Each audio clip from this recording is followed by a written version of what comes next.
selalu berusaha menyimpan sesuatu yang bisa membawa manfaat, baik untuk dirinya, untuk anak cucunya, maupun untuk keluarganya, untuk masa kini dan masa depannya. Kadang simpanan itu berbentuk uang, kadang berupa tanah, lain saat berbentuk pabrik, dan lain sebagainya. Sementara masa depan yang paling pasti adalah akhirat. Jika untuk masa depan dunia kita rela memeras keringat, membanting tulang, pergi pagi dan pulang petang, menyimpan uang, menyimpan tanah, menyimpan pabrik, pernahkah kita merenung jika satu saat kiamat datang, kita dibangkitkan dari kubur masing-masing, berdiri di padang mahsyar untuk mempertanggungjawabkan seluruh kegiatan hidup kita di dunia ini, lalu kita akan menuju ke alam akhirat. Sudahkah kita mempunyai simpanan untuk akhirat kita? Pada pertemuan kali ini saya ingin menyampaikan sebuah hadis di mana Rasulullah sallallahu alaihi wasallam bersabda, "Arba'un min kanzil jannah." Simpanan sorga ada 4 macam. Yang pertama, ikhfa'us sadaqah, menyembunyikan sedekah. Saudara-saudara kaum muslimin, sebagaimana yang kita maklum bahwa Allah Subhanahu wa taala melebihkan sebagian rezeki dari kita terhadap yang lain. Ada yang kaya, ada yang setengah kaya, ada yang miskin, ada yang setengah miskin, dan selanjutnya. Ada yang gajinya kecil tapi penghasilannya gede. Ada yang penghasilannya gede tapi nggak punya gaji. Ada juga yang memang gajinya gede dan penghasilannya gede. Kelebihan rezeki merupakan sunnatullah dan tidak harus membuat kita merasa lebih dari yang lain. Bahkan sebaliknya, kelebihan itu harus membuat kita ringan tangan untuk menolong mereka yang memang memerlukan pertolongan. Kalau saudara diberikan ilmu, maka pertanyaan akhirat cuma satu: ilmumu kau amalkan untuk apa? Kalau saudara diberikan umur yang panjang, pengadilan akhirat juga bertanya satu: umurmu kau habiskan di mana? Tapi kalau saudara diberikan harta, pengadilan akhirat akan bertanya dua: hartamu kau dapat dari mana? Kau belanjakan kemana? Dari mananya ditanya, dan kemananya juga ditanya. Oleh karena kita akan dimintakan pertanggungan jawab, maka amanah yang bernama harta ini harus kita gunakan dengan sebaik-baiknya. Ada penggunaan yang merupakan kewajiban, itu zakat namanya. Ada penggunaan yang sewaktu-waktu, itu infak namanya. Ada yang lebih sewaktu-waktu lagi, dan itu sedekah namanya. Zakat dia terikat oleh haul dan nisab, oleh putaran batas waktu dan ukuran dari harta itu sendiri. Sedangkan infak terikat oleh situasi dan kondisi perekonomian seseorang. Sedangkan sedekah tidak terikat dengan apapun. Dalam kondisi seperti apapun kita bisa melakukan sedekah dengan yang terkecil sekalipun.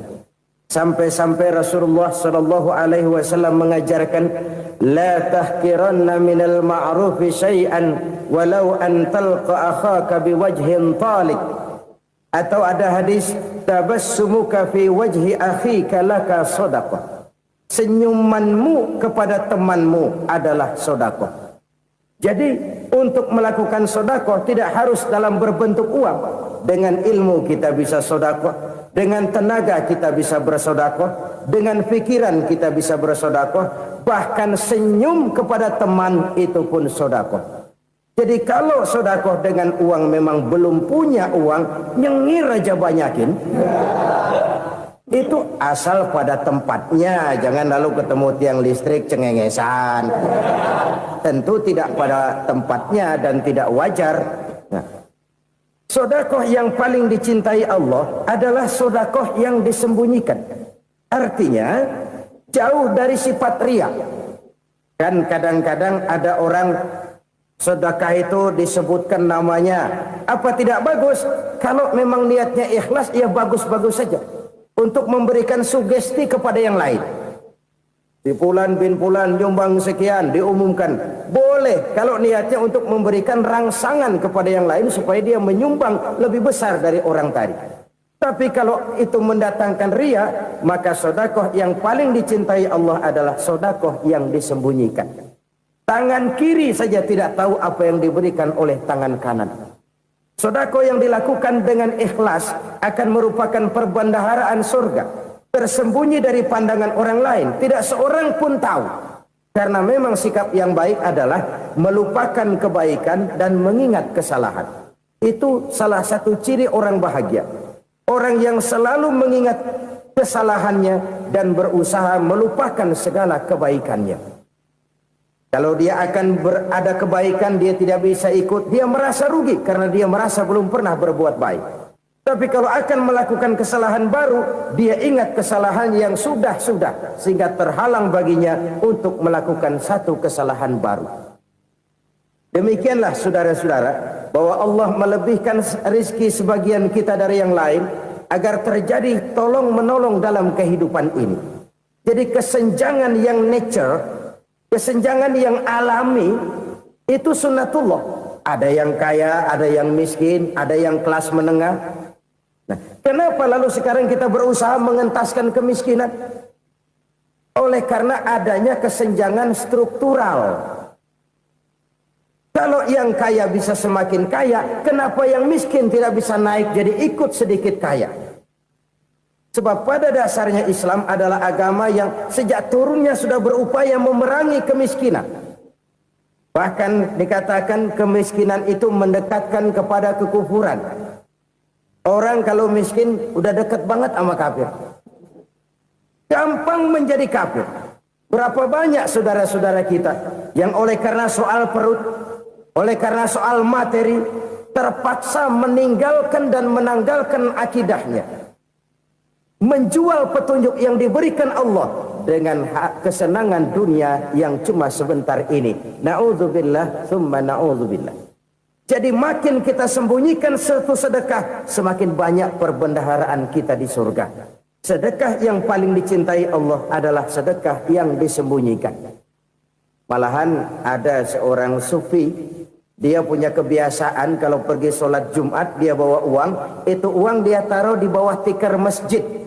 Dia niat sedekah kepada siapa saja yang nemuin itu duit. Maksudnya apa? Supaya yang nemuin nggak tahu siapa yang punya duit.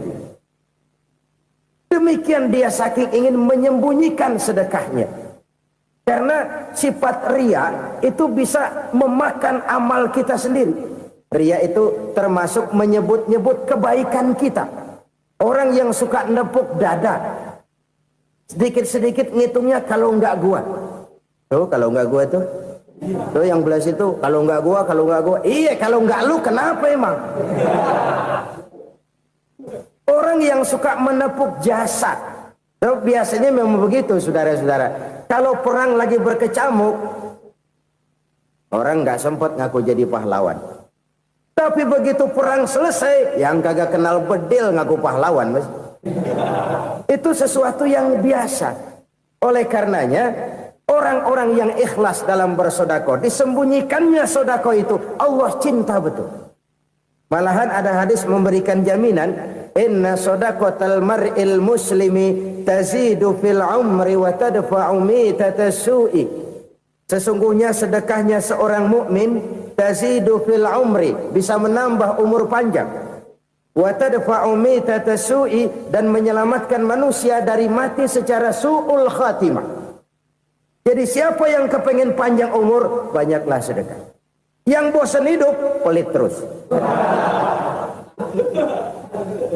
Sedekah menambah panjang umur dan menyelamatkan manusia dari mati secara su'ul khatimah.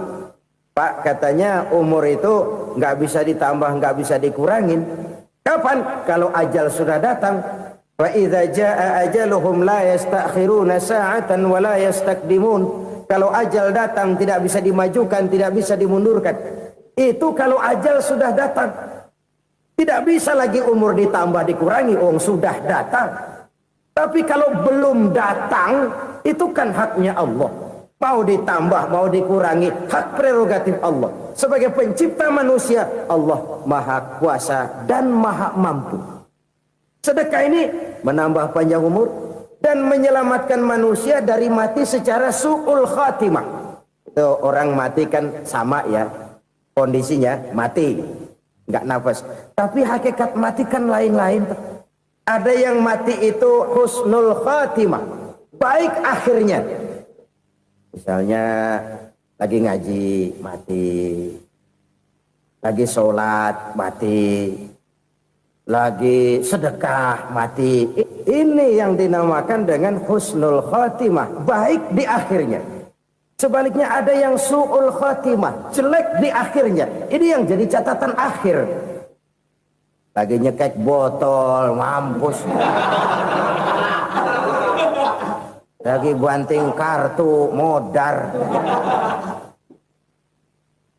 Su'ul khatimah, jelek pada akhirnya. Sedekah menyelamatkan manusia dari mati secara su'ul khatimah. Dan kita semua kepengen mendapat husnul khatimah, jauh dari su'ul khatimah. Oleh sebab itu yang bisa menyelamatkan kita dari penyakit itu antara lain adalah sedekah yang disembunyikan, yang dikerjakan dengan ikhlas karena Allah, tidak karena kepengen dipuji orang, tidak karena ingin dikatakan orang pemurah. Sebab orang dermawan itu orang yang memberi tanpa harus diminta. Kalau masih harus diminta, ya belum dermawan namanya, masih harus diminta. Kalau nggak diminta ya tulus, lolos, polos. Saudara-saudara kaum muslimin rahimakumullah. Harta adalah amanat dan akan kita pertanggungjawabkan. Allah melebihkan rizki sebagian kita dari yang lain agar kita saling tolong menolong, bantu membantu. Nabi janjikan siapa yang meringankan beban saudaranya muslim di dunia, Allah akan meringankan bebannya di akhirat nanti. Sebuah jaminan dari baginda Nabi. Si orang yang kita bantu barangkali tidak bisa membalas, Allah yang akan membalas lewat jalan lain yang tidak pernah kita sangka-sangka. Ada orang tanya, Pak, ini ada orang nyumbang masjid sambil marah-marah, bagaimana? Saya bilang sumbangannya aja ambil, marahnya jangan. Marahnya jangan diambil, itu urusan dia. Saudara-saudara kaum muslimin rahimakumullah. Umat Islam ini kan umat yang punya potensi besar. Kadang kita merenung, kenapa kadang-kadang pembangunan masjid kok lambat sekali?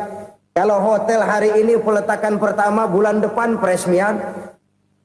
Supermarket hari ini peletakan batu pertama, minggu depan peresmian. Tapi kalau sudah yang namanya masjid, kadang-kadang peletakan batu pertama sekaligus jadi batu terakhir. 3 tahun, 4 tahun, campur nebar jalak di jalanan, duit dijaring kayak ikan sepat. Apa tidak ada orang Islam yang kaya? Banyak.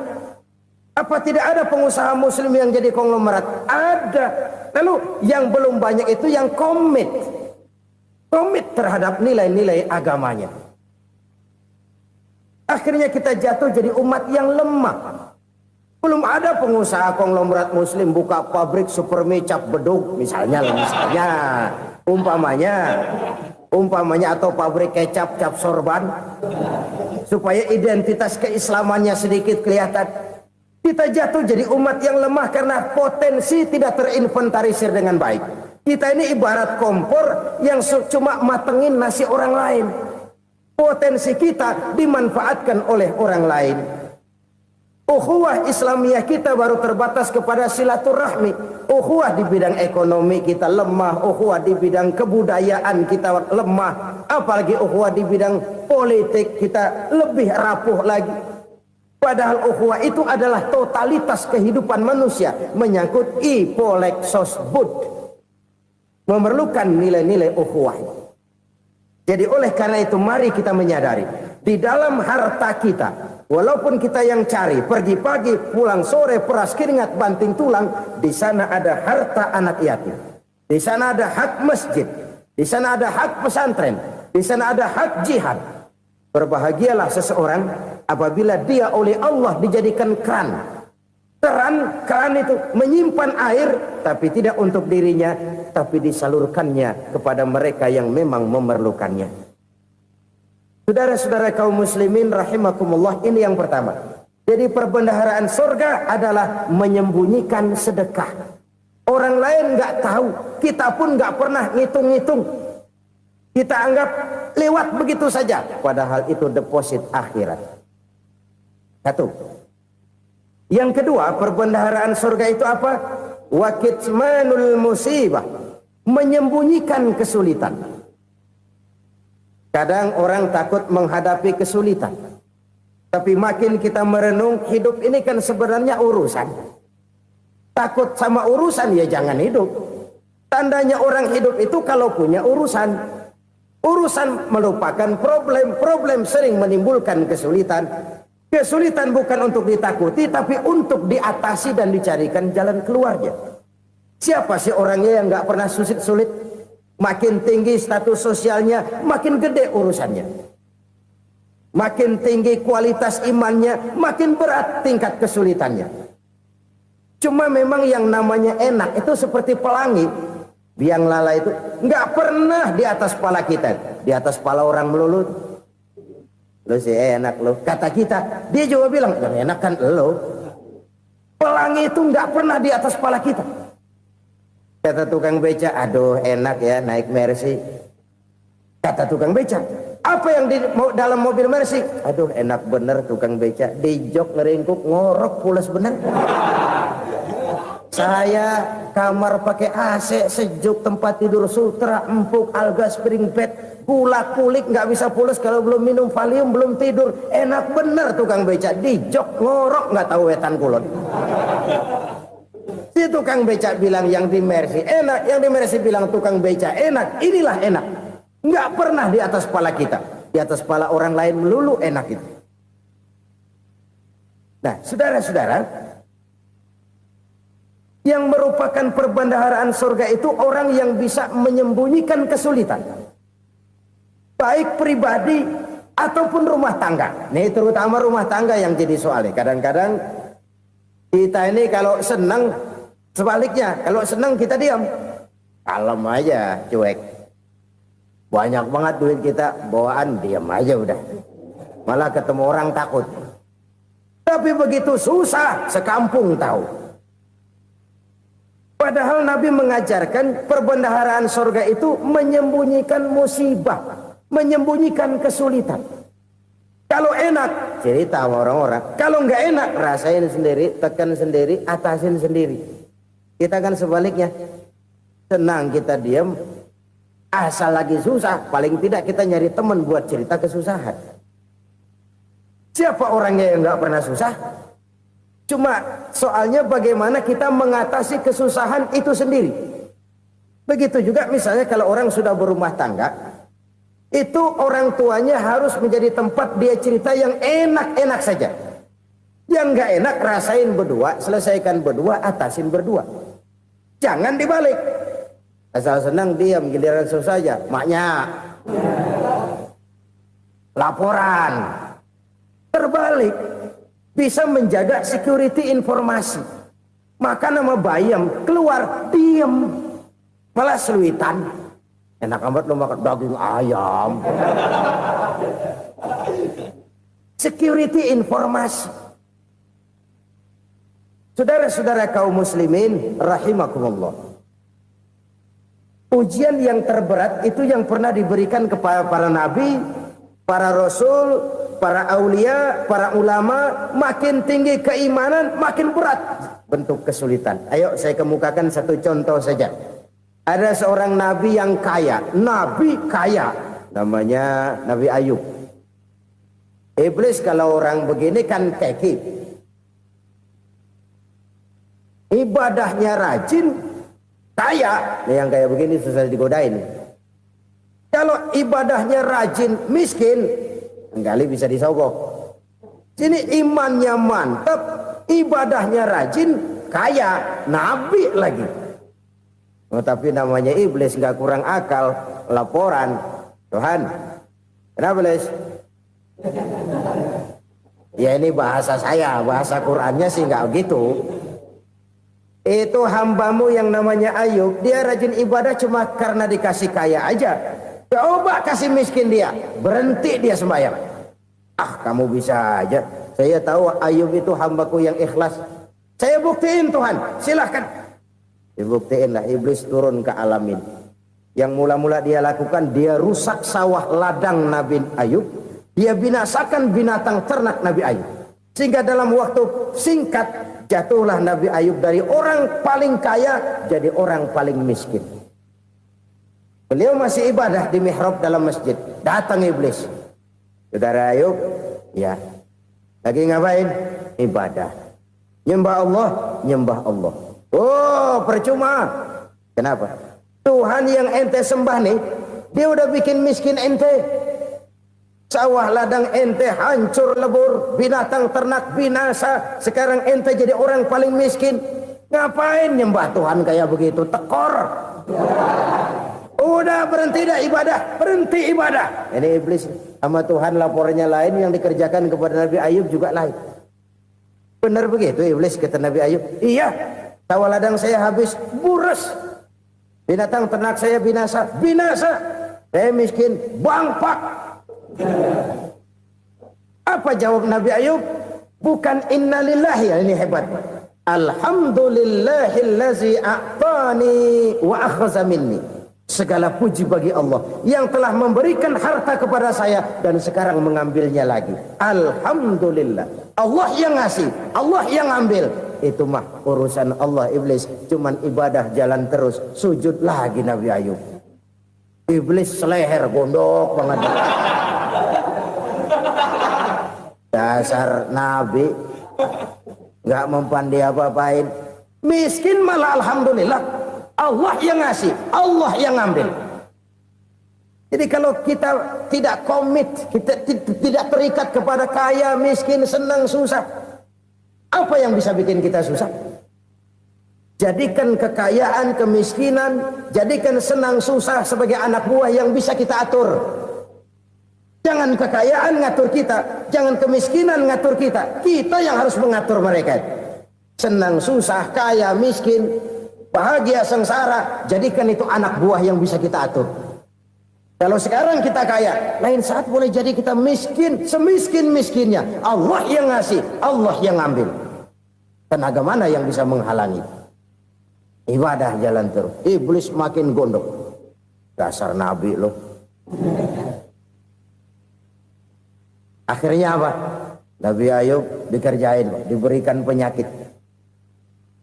Demikian fatal penyakitnya. Bayangin, udah miskin sakit. Masya Allah. Miskin sakit. Sakitnya nggak lama, kira-kira 16 tahun. Istrinya 3, 2 mental minta ceraiin. Ngerawatin laki bengek begini. Senang belum tentu, susah udah pasti nih. Cerai aja, cerai dah. Cerai. Tinggal satu Siti Rahmah yang setia menemani beliau. Sesetia-setianya hati perempuan. Satu saat Siti Rahmah bilang, "Bang, iya, abang kan Nabi, Bang. Lalu namanya Nabi kan doanya jarang meleset, Bang. Maksud kamu minta kenapa sih sama Tuhan biar abang sembuh, baik dah, Bang?" Siti Rahmah, iya. Saya sakit berapa tahun sih dah? 16 tahun, Bang. Sebelum ini saya sehat berapa tahun? Ya kira-kira 60 tahun, Bang. Nah, coba ente banding-bandingin, Rahmah. Saya dikasih sehat 60 tahun, dikasih sakit 16 tahun. Sudah nggak sabar mau doa kepada Allah minta sembuh. Saya malu kepada Allah. Diuji dengan yang luar biasa seperti ini, tidak mengganggu stabilitas kehambaannya. Dia tetap menghamba kepada Allah Subhanahu wa ta'ala. Saudara-saudara kaum muslimin rahimakumullah. Kunci menghadapi kesulitan itu apa? Allah jelaskan dalam satu ayat, wa basyiris sabirin alladzina iza asabathum musibah qalu inna lillahi wa inna ilaihi raji'un. Gembirakan orang-orang yang sabar. Siapa mereka itu? yang apabila mendapat musibah mereka kembali kepada keyakinan dasar segalanya dari Allah dan segalanya akan kembali kepada Allah. Ini konsepsi dasar dari sikap muslim dalam menghadapi berbagai kesulitan. Segalanya dari Allah, segalanya akan kembali kepada Allah. Kalau ini sudah kondisi dasarnya, maka kita akan lapang menghadapi kenyataan bagaimanapun pahitnya. Apakah itu namanya miskin, apakah itu namanya sakit, bahkan maut sekalipun. Maut sekalipun. Segalanya dari Allah, segalanya akan kembali kepada Allah. Ini sikap hidup, bukan sekedar ucapan. Kita kadang-kadang menjadikannya sebagai ucapan. Mulutnya sehingga berhenti, innalillahi wa inna ilaihi rajiun, tapi nangisnya terus gerung-gerungan. Bukan itu, ini kesadaran moral. Kalau segalanya dari Allah, segalanya kembali kepada Allah, kan sebenarnya cuma nunggu giliran. Hari ini saya nyembayangin dia, entah hari apa saya disembayangin orang. Hari ini saya antar dia ke kubur, entah hari apa orang nganterin saya ke kubur. Hari ini saya tahlilkan dia, entah nanti kapan orang tahlilkan saya. Segalanya dari Allah, segalanya akan kembali juga kepada Allah. Oleh sebab itu saudara-saudara, kesulitan bukan untuk ditakuti. Kesulitan justru untuk diatasi, dicarikan jalan keluarnya. Dan tidak ada orang yang tidak pernah mendapat kesulitan. Tidak ada. Semakin tinggi status sosial, semakin tinggi kualitas keimanan, semakin besar juga tingkat kesulitan. Hanya saja bagaimana cara kita mengatasinya. Dan Al-Quran menyatakan, inna ma'al usri yusra. Di balik kesulitan itu pasti ada kemudahan. Roda itu berputar. Karena itu Rasulullah sallallahu alaihi wasallam mengingatkan kepada kita, ta'arraf ilallahi firraha ya'rifka fisyiddah. Ingatlah kepada Allah di waktu kamu senang, supaya Allah ingat kepada kamu di waktu kamu susah. Kalau waktu senang kita ingat kepada Allah, kita susah, Allah tidak akan meninggalkan kita. Tapi kalau waktu senang kita jauh dari Allah, sujud tidak sempat, dengan masjid jauh, ketika senang kita lupakan Allah. Nanti begitu kita susah, Allah lupakan kita. Dan itu menyakitkan. Oleh karena itu orang-orang tua kita dulu bilang, kalau lagi sehat ingat-ingat lu bakal sakit nanti. Kalau lagi kaya ingat-ingat satu saat kita bakal jatuh miskin. Bahkan kalau lagi muda ingat-ingat kita bakal tua. Dan yang terpenting kalau lagi hidup ingat-ingat kita bakal mati. Saudara-saudara kaum muslimin rahimakumullah. Jadi yang kedua yang merupakan perbendaharaan surga, menyembunyikan musibah. Saudara-saudara kaum muslimin rahimakumullah. Hal ketiga yang merupakan perbendaharaan surga adalah wasilatur rahmi. Orang yang suka bersilaturahmi. Sebagaimana yang kita maklum bahwa manusia adalah makhluk yang disebut zon politika. Makhluk sosial yang tidak mungkin hidup sendiri-sendiri. Betapa dan siapapun kita memerlukan orang lain. Bodoh betul manusia kalau tinggal di tengah masyarakat tapi tidak mau bermasyarakat. Merasa hebat sendiri, pinter sendiri, gagah sendiri, kaya sendiri. Mungkin kalau mati juga ngubur sendiri. Jangankan kita di sini, di sorga saja Nabi Adam waktu sendirian bengong melulu, ngondar mandir. Allah tegur dam sepi dam. Jadi ini kalau bahasa saya, iya Tuhan sepi ini nggak ada colek-colekan pisan ini.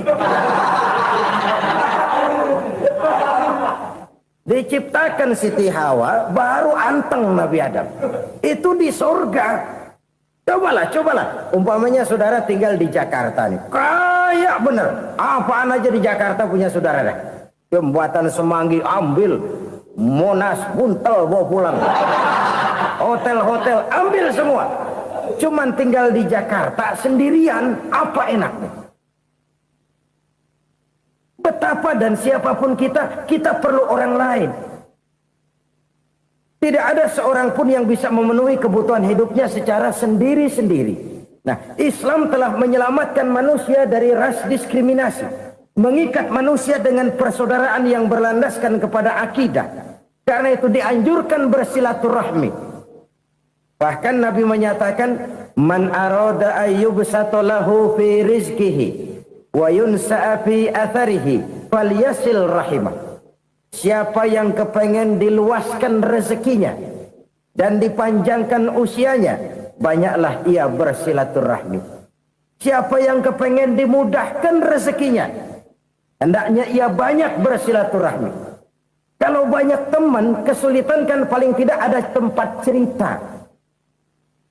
Udah susah, sendirian kita pikirin diri, nggak ada tempat tukar pikiran. Cepet banget sama bengek. Dilawan sendiri. Nah, secara makro kita bisa berkata, tidak mungkin ada kemenangan kalau tidak ada kekuatan.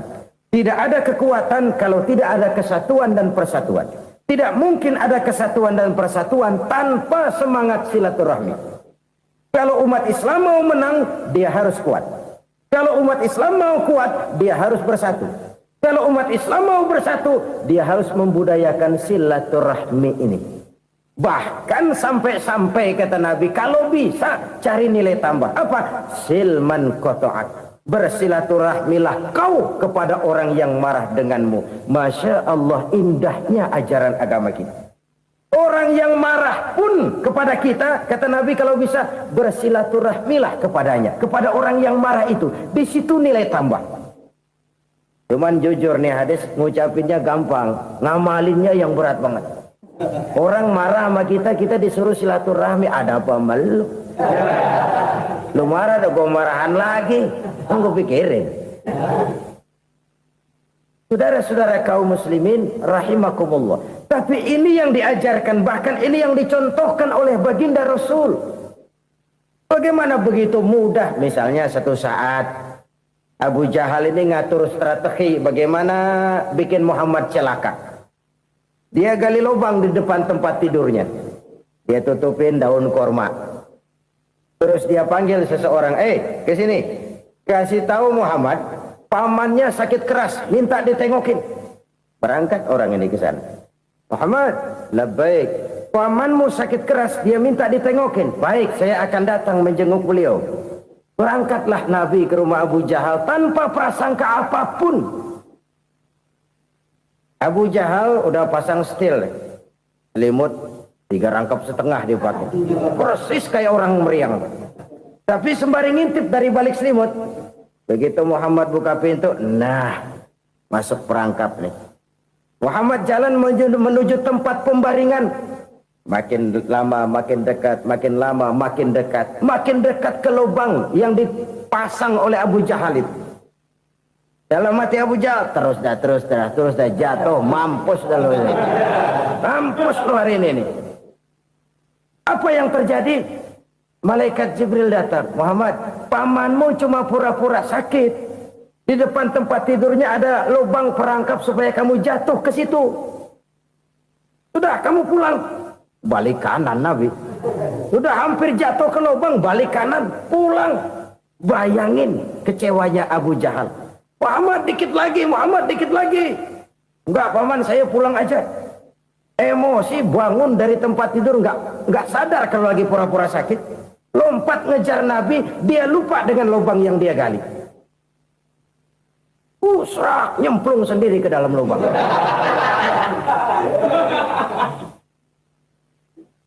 Nabi terus berlalu. Ini terjadi keanehan. Jatuh ke lubang yang dia gali itu sebenarnya nggak terlalu dalam ya, antara 3-4 meteran lah. Tolong, saya jatuh ke lubang ini. Datanglah pelayan-pelayannya itu. Angkat saya dari sini. Oh, yang ngulurin tambang. Satu gulung, belum juga nyampe itu tambang. Kurang, beli lagi ke warung. Sambung, ulur lagi, nggak juga bisa sampai. Wah, ini kerjaan Muhammad ini. Tolong, siapa salah seorang kamu ke rumah Muhammad, kasih tahu encangnya kecebur. Minta ditolongin. Sampaikan kepada Rasul. Kenapa? Pamanmu jatuh ke lubang, Muhammad minta tolong diangkatin. Tambang udah nyambung-nyambung nggak nyampe juga. Ya, nanti saya datang, saya tolong. Coba. Nyata-nyata orang berniat jahat mau mencelakakan dia. Datang dia menolong. Ini yang disebut air tuba dibalas air susu ya ini. Bukan sebaliknya. Air tuba dibalas air susu. Paman, kecebur ya? Iya Muhammad, tolong ini. Pegang tangan saya. Nabi ulurkan tangannya. Nyampe. Dipegang oleh Abu Jahal. Diangkat ke atas. Sampai atas. Apa kata Abu Jahal? Sihirmu memang hebat Muhammad. Udah ditolongin dikata sihir. Yang enak kita kemplang kan itu orang begitu. Urusan apa? Tapi inilah akhlak. Kalau bisa kamu bersilaturahmilah dengan orang yang marah kepadamu sekalipun. Orang marah kita tetap baik. So, kalau kita berbuat baik sama orang yang memang baik, rasanya sih biasa-biasa aja. Orang baik kita baik lagi, ya draw aja, belum ada nilai tambah di situ. Baru ada nilai tambah kalau kita bisa berbuat baik kepada orang yang nyakitin kita. Itu namanya kita setingkat di atas dia. Dia sakitin kita, kita berbuat baik sama dia. Dia pelit sama kita, kita baik sama dia. Dia marahin kita, kita deketin dia. Di situ kita punya nilai tambah. Jadi siapa yang ingin diluaskan rezekinya kata Nabi dan dipanjangkan umurnya, hendaklah ia banyak-banyak bersilaturahmi. Sederhana sebenarnya silaturahmi, tapi silaturahmi membangkitkan semangat kesatuan dan persatuan. Kesatuan dan persatuan melahirkan kekuatan. Dalam matematika 1 ditambah 1 pasti 2. Tapi di tengah masyarakat, 1 orang takut ditambah 1 orang takut, hasilnya jadi 2 orang setengah berani. Kenapa setengah berani? Karena udah berdua. Tadi pan takut sendirian. Kalau dia kumpul turu-turu takutlah jadi berani. Kita yang lemah, kita yang tidak berdaya, kita yang miskin, kalau mau kompak bersatu, apa yang nggak bisa kita kerjain? Apalagi tinggal di kota besar, pilihan cuma 2. Bertahan atau minggir. Bertahan atau minggir. Untuk bisa bertahan harus mampu bersaing. Untuk mampu bersaing harus punya keahlian. Keahlian harus ditunjang dengan pendidikan, ditambah oleh kekompakan sebagai umat. Udah miskin mencar mulu, orang injak kita. Orang nggak pandang urusan apa yang malu. Oleh karena itu silaturahmi pada hakikatnya merupakan roh dari ukhuwah yang diajarkan oleh agama kita. Bagaimana Islam menyelamatkan masyarakat manusia dari ras diskriminasi, mengikat manusia, dan tidak ada persaudaraan yang lebih indah selain persaudaraan yang diikat dengan nilai-nilai akidah. Sepanjang orang di jalan Allah, itulah saudara kita. Keluar dia dari jalan Allah, selesailah persaudaraan sampai di situ. Karena itu, kalau ingin menyimpan sesuatu di surga, banyaklah bersilaturahmi. Datang ke rumah ini, datang ke rumah itu, dan lain sebagainya. Itu simpanan kita di akhirat nanti. Ini yang ketiga. Saudara-saudara, yang keempat, perbendaharaan surga itu apa? Wa qawlu la hawla wa la quwwata illa billah. Ucapan la hawla wa la quwwata illa billah. Ibadah kan ada yang berat, modalnya besar. Bangun masjid berat, modalnya besar. Bangun rumah sakit berat, modalnya besar. Ada ibadah yang berat tapi modalnya ringan. Misalnya puasa. Puasa itu berat, mengendalikan nafsu. Kalau sekedar nggak makan nggak minum sih enteng, mengendalikan nafsu. Itu jihad terbesar, tapi kan modalnya ringan, cuma niat saja. Ini ibadah berat, modalnya ringan. Ada ibadah yang ringan, modalnya juga enteng. Seperti termasuk ucapan la haula wa la quwwata illa billah. Tanpa sadar, la haula wa la quwwata illa billah. Nyelengin tuh di surga. Nyelengin, kita nggak terasa, nyelengin simpenan akhirat. La haula wa la quwwata illa billah. Nyimpan lagi.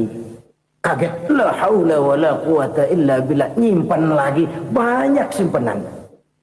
Walaupun sebenarnya yang dimaksud di sini adalah kesadaran batin bahwa tidak ada daya dan kekuatan kecuali Allah. Itu intinya. Kita memulai pekerjaan disunahkan baca bismillah, kan begitu.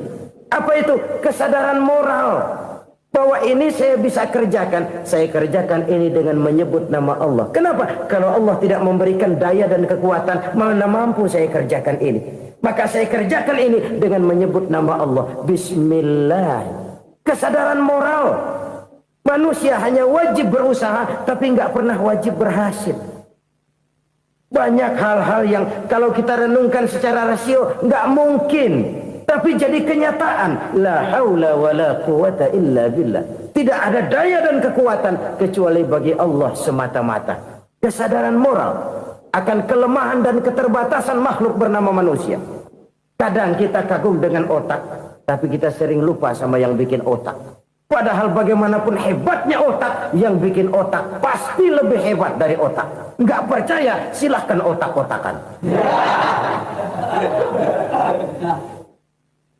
Inilah kecenderungan. Kita kagum dengan pesawat-pesawat mutakhir, bukan main, besi gede banget terbang itu. Alangkah hebatnya. Lalu apa yang bikin otak tidak lebih hebat dari itu semua? Kita puji laut, apa yang bikin laut tidak lebih hebat dari laut itu? La haula wa la quwata illa billah. Tidak ada daya dan kekuatan kecuali Allah. Apa yang bisa kita lakukan kalau tidak karena daya dan kemampuan yang diberikan oleh Allah kepada kita?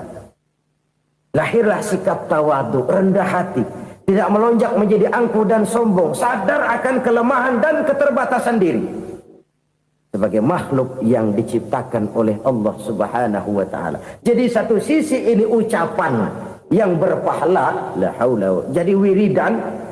Pada sisi lain ini kesadaran moral, sikap mental, kesadaran batin, bahwa yang punya daya dan kekuatan itu cuma Allah. Kita nggak pantas untuk sombong, sebab sombong itu pakaiannya Allah. Kita nggak sedang pakai pakaian Allah, kegedean. Dan makin kita renungi, makin terbentur. Apa sih yang bisa kita sombongin? Kita mau sombong apa? Kaya, pintar, itu kan semua relatif. Di atas langit masih ada langit lagi. Jadi oleh karenanya, marilah kita menyadari. Manusia hanya wajib berusaha, tapi tidak pernah wajib berhasil. Yang berusaha saja tidak wajib berhasil, apalagi yang tidak berusaha. Islam bukan agama orang pemalas yang selesai sholat lalu endelohom, nggelenggem ayem-ayem.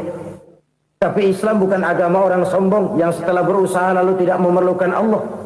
Kita bisa saja bikin proyeksi, tahun sekian kita bakal panen besar menurut perhitungan otak. Tapi ada kejadian lain. Apa? Tikus ngambek. Habis itu dimakanin tikus, panen gagal. Proyeksi rasional gagal oleh tikus-tikus yang ngambek itu. Bisa saja terjadi. Tahun depan kita panen besar, urung. Kenapa? Musim panas panjang. Dan sekarang ini koran-koran bikin berita musim mengalami penyelewengan. Bukan cuma manusia yang nyeleweng sekarang. Musim pakai nyeleweng. Mestinya kan musim hujan udah selesai, masih hujan-hujan juga. Musim. Nah sekarang kita boleh bikin proyeksi, kita bakal panen besar. Tahu-tahu musim panas panjang, sawah retak, air kering. Cari teknokrat yang paling botak, suruh pendekin tuh musim panas. La haula wa la quwata illa billah. Inilah kesadaran moral. Saudara, saya teringat satu saat ada seorang konglomerat. Umurnya ya kira-kira 70-an. Suatu saat dia ditanya oleh wartawan, "Pak, umur Bapak berapa sih?" "Ya paling 10 tahun." 10 tahun? 10 tahun? Anak Bapak berapa orang? Satu saja?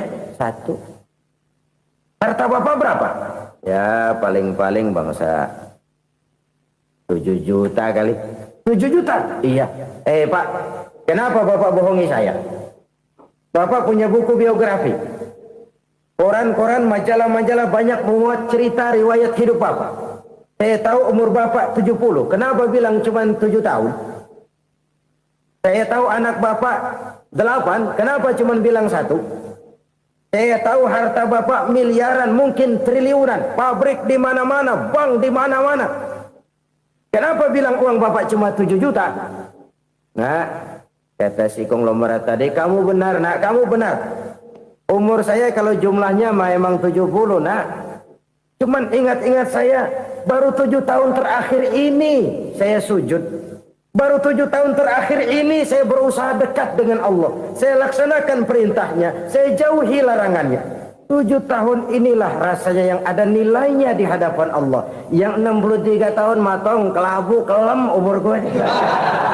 Habis untuk maksiat, untuk munkarat. Maka ketika ditanya tadi, umur saya 7 tahun itu.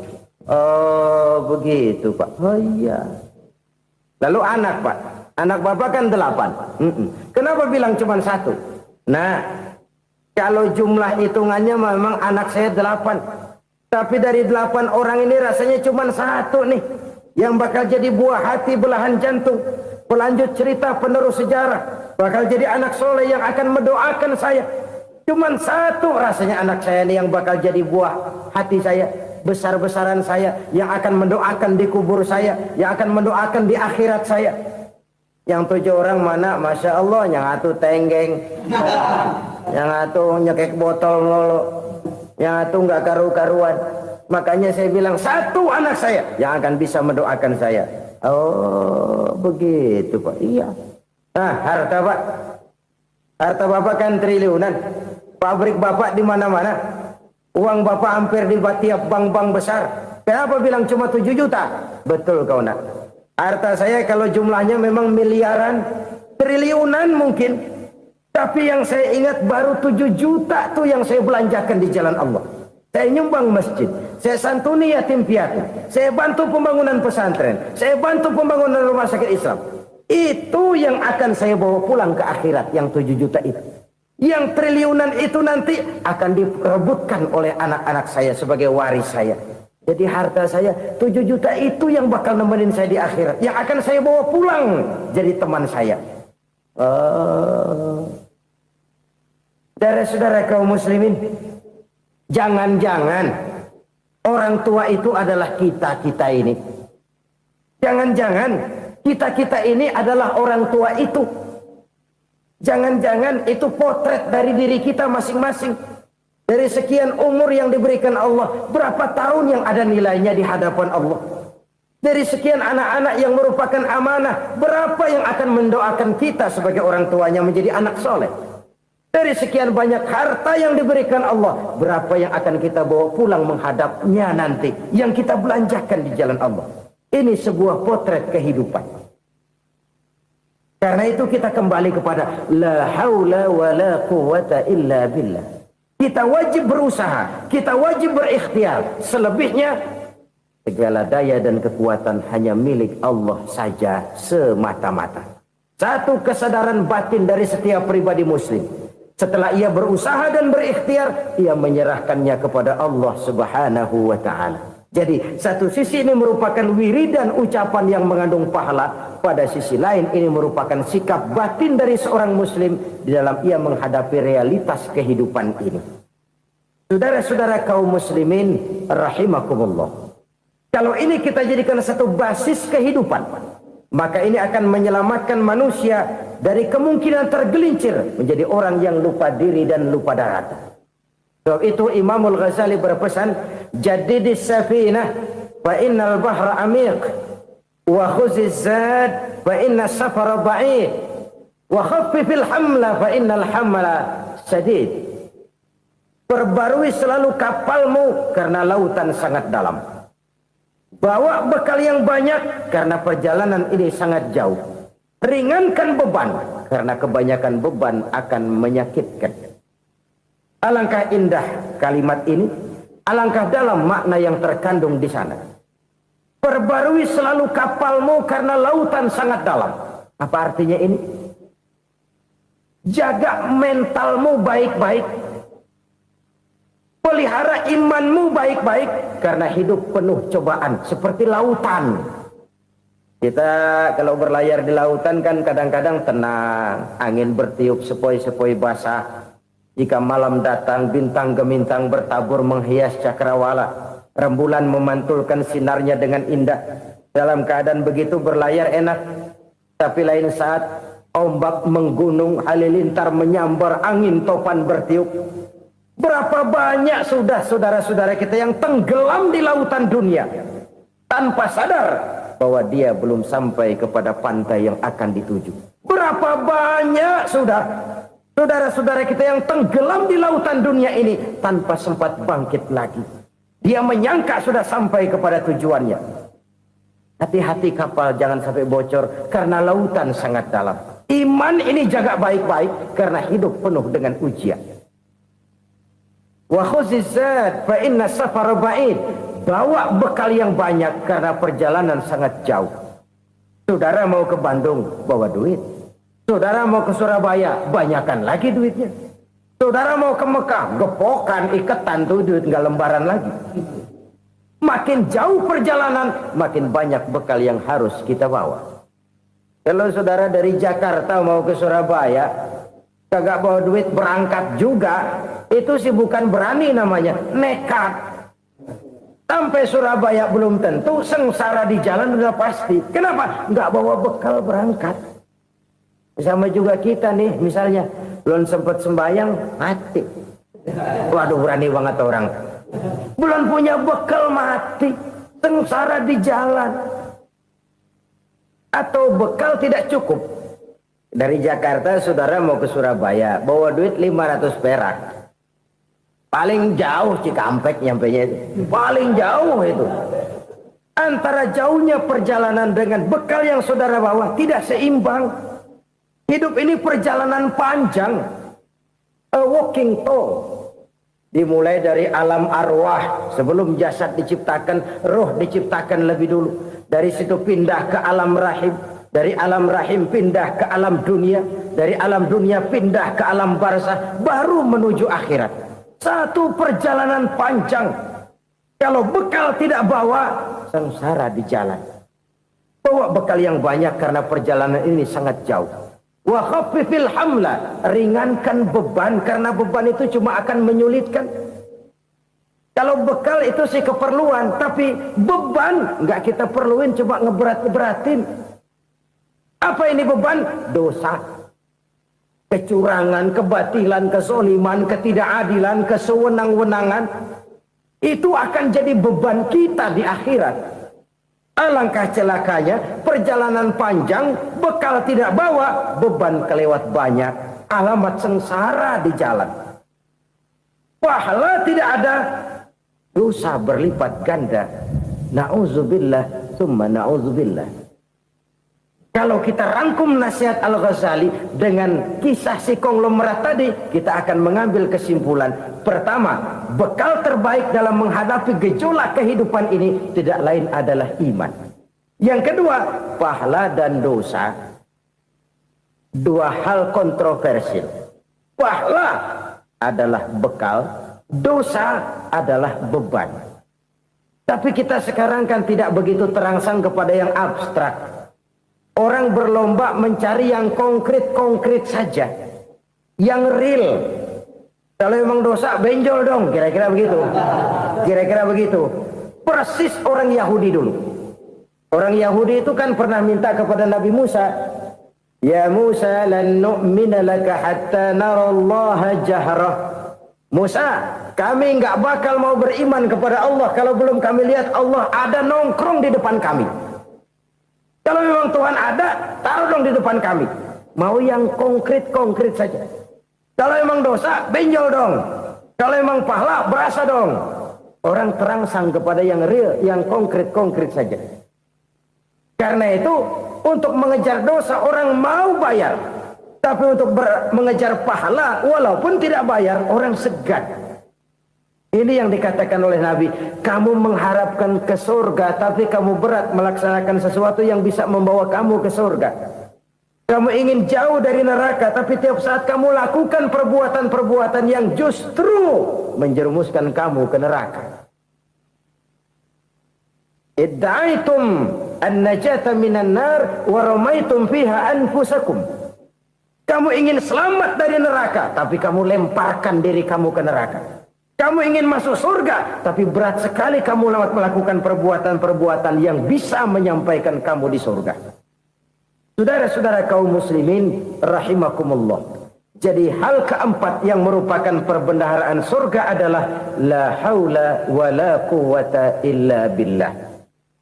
Satu sisi ini merupakan ucapan yang memperberat timbangan akhirat. Pada sisi lain ini merupakan sikap hidup seorang muslim. Kesadaran batin yang sangat dalam bahwa tidak ada daya dan kekuatan kecuali Allah. Dan itu kita simbolkan pada saat memulai pekerjaan dengan Bismillah, dengan menyebut nama Allah. Satu kesadaran moral, saya hanya bisa melakukan ini karena diberikan daya dan kekuatan oleh Allah. Lahirlah sikap tawadu, rendah hati, tidak melonjak menjadi angkuh dan sombong. Saudara-saudara, sampai sini dulu jumpa kita kali ini. Semoga 4 perbendaharaan surga ini dapat kita lakukan, yang kelak akan merupakan bekal kita di kemudian hari nanti. Amin ya rabbal alamin. Bapak-bapak, ibu-ibu, saudara-saudara kaum muslimin rahimakumullah. Di dalam kehidupan kita sebagai seorang muslim, minimal 5 kali dalam sehari semalam kita mendengar seruan untuk mendirikan solat yang disebut azan. Ada kalimat menarik di dalam kalimat azan itu, yakni seruan hayya 'alal falah, marilah menuju kepada keberuntungan, marilah meraih kemenangan. Seruan ini adalah kecenderungan dari setiap manusia, apapun warna kulitnya. Artinya, setiap orang dalam hidup selalu ingin meraih dan mencari kemenangan. Kemenangan akan melahirkan kepuasan batin, dan kepuasan batin memberikan kebahagiaan. Sedangkan kekalahan melahirkan penderitaan batin, dan penderitaan batin menjerumuskan seseorang di dalam berbagai bentuk kerugian. Jikalau inilah seruan azan, maka masalahnya ialah apa yang menyebabkan kita meraih kemenangan. Al-Quranul Karim memberikan tuntunan dan ajaran kepada kita bahwa orang-orang yang memperoleh kemenangan itu tidak lain adalah orang-orang yang bertakwa. Hanyalah mereka yang bertakwa kepada Allah Subhanahu wa ta'ala pada akhirnya akan tampil sebagai pemenang. Lalu siapa orang yang bertakwa itu? Dijelaskan dalam awal-awal Al-Baqarah, orang yang bertakwa yang akan meraih kemenangan. Pertama, allazina yu'minuna bil ghaib, yaitu orang-orang yang beriman kepada yang gaib. Percaya bahwa ada alam yang gaib, alam yang abstrak, alam yang tidak bisa dijangkau oleh salah satu daripada panca indera kita. Mereka percaya dan beriman kepada adanya malaikat, beriman kepada adanya iblis dan jin, beriman kepada adanya alam kubur, beriman kepada adanya alam mahsyar, beriman kepada adanya alam akhirat, beriman kepada adanya surga dan neraka. Beriman bukan cuma sekedar beriman dalam ucapan bibir saja, tetapi beriman yang nilai iman itu mampu mewarnai gerak dan gaya hidupnya. Iman yang meresap sampai ke tulang sumsum, kemudian memberikan dampak positif di dalam kehidupan manusia. Alam, kita tahu, adalah sesuatu yang selain Allah, dan Allah bukanlah alam. Apapun namanya selain daripada Allah, itu adalah alam. Alam pada hakikatnya terbagi menjadi 2. Ada alam syahadah, alam nyata, alam konkret, alam yang bisa dijangkau oleh salah satu indera kita. Kemudian ada alam ghaib, alam yang tidak bisa dijangkau oleh panca indera kita, alam metafisika, alam abstrak, alam yang wajib kita imani keberadaannya. Kita percaya bahwa malaikat itu ada, Kita percaya kepada jin, bahwa jin itu ada. Kita percaya kepada adanya iblis dan setan. Bukan percaya kepada iblis dan setannya, percaya bahwa iblis dan setan itu ada. Itu termasuk salah satu daripada sifat orang yang bertakwa kepada Allah. Saudara-saudara kaum muslimin rahimakumullah, kecenderungan pembangunan yang lebih bersifat materialistis biasanya menggeser aspek kehidupan rohani. Orang berpikir empiri, dan dalam pola pikir yang demikian maka alam gaib tidak lagi mendapat perhatian. Aspek kehidupan yang bersifat rohaniah malah mulai ditinggalkan. Akibatnya terjadilah kepincangan di dalam kehidupan kita. Pernah ada satu pengalaman pribadi dalam perjalanan kembali ke tanah air. Dalam pesawat di sebelah kanan saya duduklah seorang Jerman namanya Heiner Simonsen. Iseng saya ajak kenalan, saya ajak ngobrol, saya tanya dia. Saya bilang, Mas Heiner ini, kalau pesawat yang kita tumpangi ini jatuh ke bawah, kira-kira apa yang bakal terjadi, Mas? Dia bilang, kita semua akan mati. Begitu? Iya. Oke. Apa itu mati? Tanya saya. Dia bilang, untuk tahu apa itu mati, kita harus tahu lebih dahulu apa itu hidup. Saya pikir nih bule bisa ngomong juga. Baiklah kata saya. Apa hidup menurut Anda itu? Oh, hidup itu dia bilang, kalau seluruh anggota badan kita bekerja secara normal, paru-paru memompa darah secara normal, jantung berdetak secara normal, sel-sel tubuh bekerja secara fit, dan organisme tubuh hanya mau bekerja secara normal, dia bilang, kalau kita memberi makan yang cukup, menu yang teratur, dan gizi yang lengkap. Saya bilang, kesimpulannya apa, Ner? Dia jawab, hidup adalah dari tangan ke mulut. Life is from the hand to the mouth, kata dia. Hidup adalah dari tangan ke mulut. Jadi masalah hidup tidak lebih daripada masalah isi perut. Orang pergi pagi, pulang sore, peras keringat, banting tulang, perut yang dibelain. Saya bilang, you are wrong. Sampean salah, Ner. Kamu orang Islam bukan? Bukan. Pantas. Kenapa saya salah? Dia bilang, ya jelas salah. Salahnya di mana? Kamu ini manusia. Kalau hidup cuma dari tangan ke mulut, saya bilang, kambing di kampung saya juga begitu pikirannya, Ner. Itu kambing di kampung saya, asal perutnya kenyang, sudah hidup dia. Perkara besok bagaimana, lusa prospeknya macam mana, bulan depan ada apa, kambing nggak pernah mikir. Di kampung saya kambing juga pikirannya begitu. Kamu Kristen ya? Tadinya. Loh kok tadinya, lalu apa sekarang kamu ini? Dia bilang, sekarang saya netral. Saya tidak beragama, tapi saya percaya kepada Tuhan sebagai pencipta alam. Saya ingat benar dia bilang, I haven't any religious, but I believe to God as the creator of the world.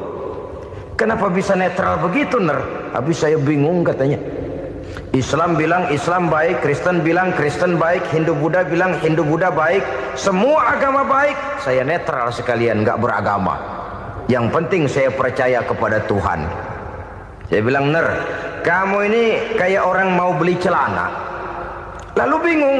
Yang satu bilang Levi's bagus, yang satu bilang Blue Jean hebat, yang satu bilang Wool England hebat. Celana ini hebat, celana itu bagus, celana ini hebat, semua celana bagus, kamu bingung.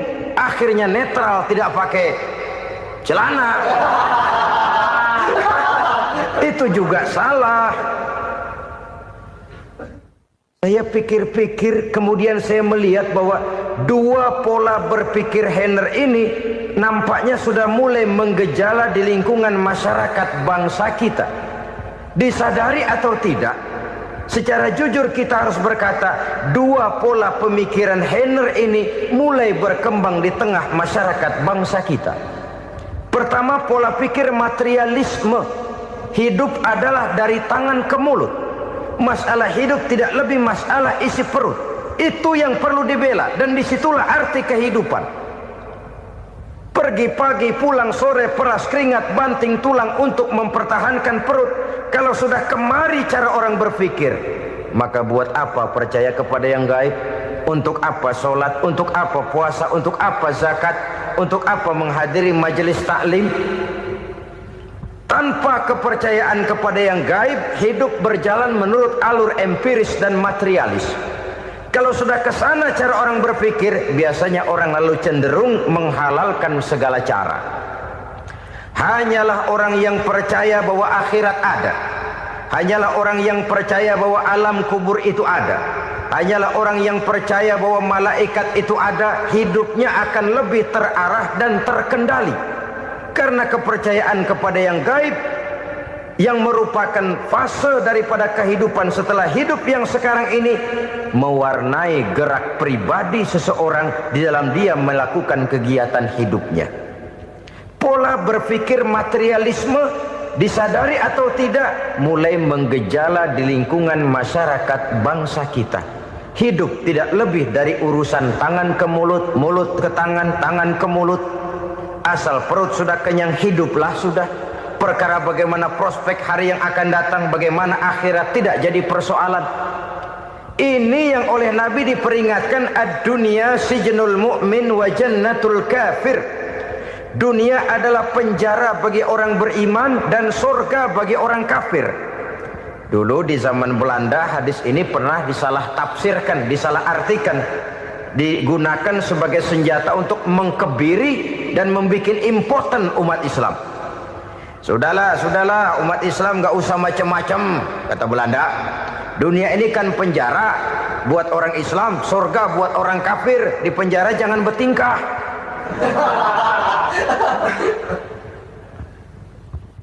Pengertiannya tidak begitu. Dunia adalah penjara bagi orang mukmin. Artinya dalam kehidupan dunia seorang mukmin tidak bebas memperturutkan hawa nafsunya. Dipenjara hawa nafsunya itu. Sebaliknya, surga bagi orang-orang kafir. Buat orang kafir, surgalah dunia ini. Mereka bebas memperturutkan hawa nafsunya.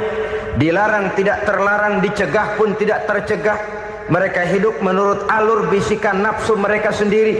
Kemudian bila ajal datang, maut merenggut nyawa, selesailah surganya sampai di situ. Maka bagi orang-orang yang tidak percaya kepada adanya akhirat, kepada adanya alam gaib, surganya sebatas umurnya. Sekali lagi, surganya sebatas umurnya. Bila umur selesai, ajal pun datang merenggut nyawa, selesailah sudah surganya sampai di situ. Alangkah pendeknya perjalanan orang-orang yang tidak percaya kepada alam gaib ini. Bagi kita mukmin, jikalau kita mampu memenjarakan hawa nafsu, kita bisa bahagia di dunia ini. Dan Islam memang tidak menyuruh kita sengsara di dunia. Raih dunia, kejar dunia, gapai dunia sebagai alat untuk mencapai kebahagiaan di akhirat nanti. Hidup adalah satu perjalanan panjang yang terbentang sejak kita terlahir dari alam rahim sampai kepada alam akhirat nanti. Andai kata kita gagal meraih kebahagiaan di dunia, toh kita masih punya akhirat. Tapi jangan jadi dalil yang melemahkan semangat. Biarin dah kita di dunia kebelangsak, yang penting akhirat. Akhirnya dunia benar-benar kebelangsak. Bagaimana dunia ini bisa kita raih, dan bagaimana meraih dunia untuk menunjang kepentingan akhirat nanti. Yang kedua dari pikiran Henner yang saya lihat menggejala di lingkungan masyarakat bangsa kita, timbulnya manusia-manusia netral. Seolah-olah Tuhan yes, agama no. Sama Tuhan percaya, agama ogah. Tuhan ngangguk, giliran agama godeng. Padahal hampir dalam setiap ayat dalam Quran, kata-kata amanu biasanya bergandeng dengan wa amilus shalihat. iman dan amal soleh. Ini sebagai isyarat Tuhan dan agama jangan pernah dipisah-pisah. Apabila kita bertuhan, maka kita harus beragama. Apabila kita beragama, maka agama itu harus bersumberkan dari Tuhan yang kita imani itu. Tidak mungkin kita pisah, Tuhan yes, agama no. Sama Tuhan percaya tapi agama bikin sendiri. Sembayangnya cukup bengong 2 jam madep mulon.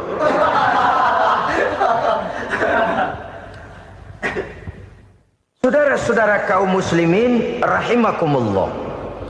Jadi dengan demikian, agama yang kita akui merupakan unsur mutlak di dalam pembangunan sekarang ini, merupakan bagian dari kehidupan yang menuntun kita bahwa di balik alam nyata ini, di balik alam syahadah ini ada alam gaib. Dan mudabbir, murabbi, yang mengatur, yang menguasai, yang memelihara baik dia alam nyata, baik dia alam gaib, tidak lain adalah Allah Subhanahu wa ta'ala. Di sana ada satu super power, satu maha kekuatan yang kita perlu bersandar kepadanya. Sebagai makhluk nyata yang hidup di alam nyata, berbuatlah secara nyata sebagaimana harusnya kita berbuat. Karena Islam jelas bukan agamanya orang pemalas. Islam jelas bukan agamanya orang yang mengajarkan setelah selesai sholat boleh duduk, nggelenggem ayam-ayam, ndelohom, menghitung bintang di langit sambil menunggu keajaiban. Tidak. Islam adalah agama yang mengajarkan apabila sholat sudah selesai kamu kerjakan, bertebaranlah di permukaan bumi, cari karunia Tuhanmu. Jangan hidup berpangku tangan menunggu keajaiban. Karena hidup bukan undian. Jangan berharap untung besar tanpa mau peras keringat. Tapi di sebalik itu toh kita juga harus yakin bahwa di sisi usaha nyata yang kita lakukan ada satu super power, satu maha kekuatan gaib yang menentukan berhasil dan tidaknya usaha kita. Kepercayaan kepada hal semacam inilah yang mendorong kita untuk mempunyai sandaran vertikal, agar jikalau usaha ini berhasil, kita tidak lupa diri dan lupa daratan. Jikalau usaha ini gagal, kita tidak putus asa dan buruk sangka, tidak cupik pandangan dan sempit hati, tapi mampu melihat persoalan dengan kacamata putih sambil husnuzon kepada Allah Subhanahu wa ta'ala. Kita percaya malaikat itu ada. Ada yang namanya raqib dan atid, mengawasi gerak hidup kita sampai kepada gerak hati kita. Ini memberikan sugesti agar kita berhati-hati. Tidak sejengkal tanah pun kita bisa berlindung dari pengawasan raqib dan atid. Ada munkar nakir yang akan menyoal kita di alam kubur. Ada malaikat Malik, penjaga neraka. Ada malaikat Ridwan yang menjaga surga. Kita percaya kepada adanya jin, kita percaya kepada adanya setan, iblis. Percaya kepada adanya, bukan mempercayai si setan, si iblis lalu menjadikannya sebagai teman. Tidak. Percaya bahwa mereka itu ada dan merupakan makhluk Allah yang gaib yang diciptakan Allah Azza wa Jalla. Kepercayaan kepada alam gaib memberikan motivasi terhadap gerak lahir manusia, sehingga dengan motivasi kepercayaan kepada yang gaib, gerak lahir jadi lebih terarah, jadi lebih terpelihara. Pernah seseorang bertanya, "Pak, apakah adanya akhirat bisa dibuktikan secara ilmiah?" Saya bilang tidak bisa, tidak bisa. Kenapa? Karena yang berangkat nggak pernah pulang kembali lagi.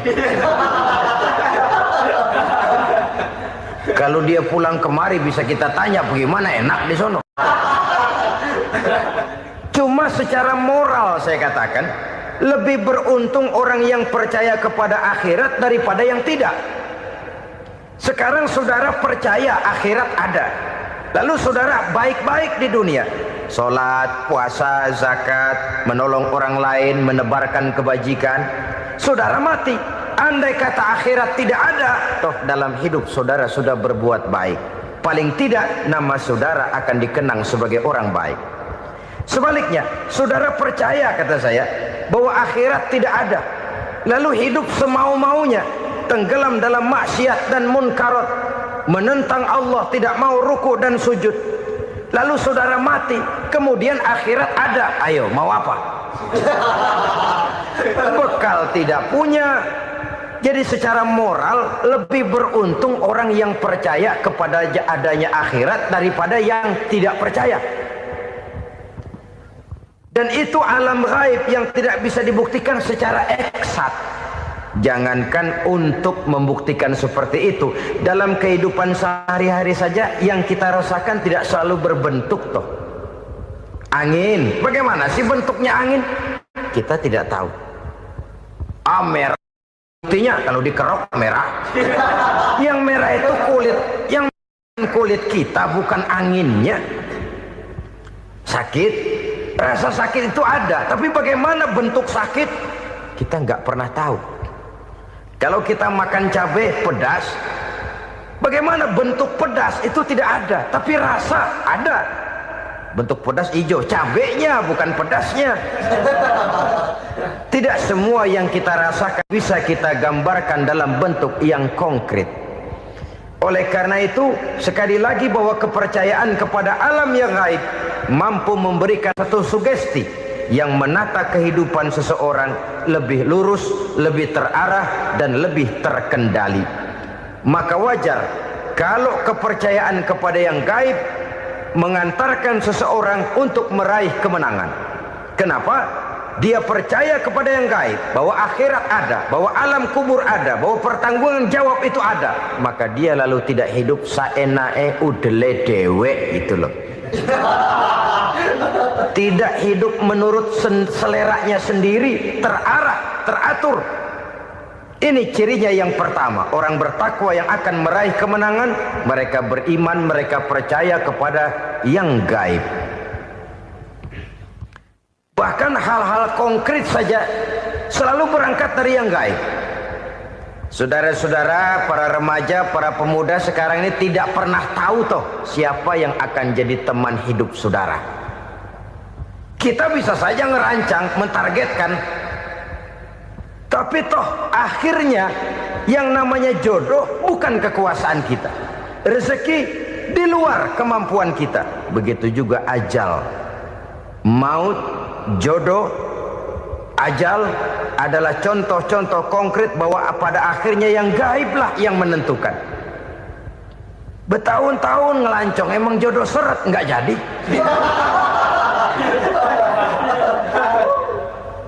Begitu kenal baru setengah malam nginep ditangkap hansip kan.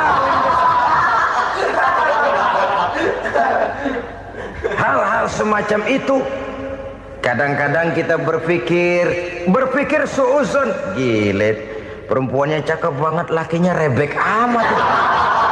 Memang begitulah jodohnya. Memang begitulah jodohnya.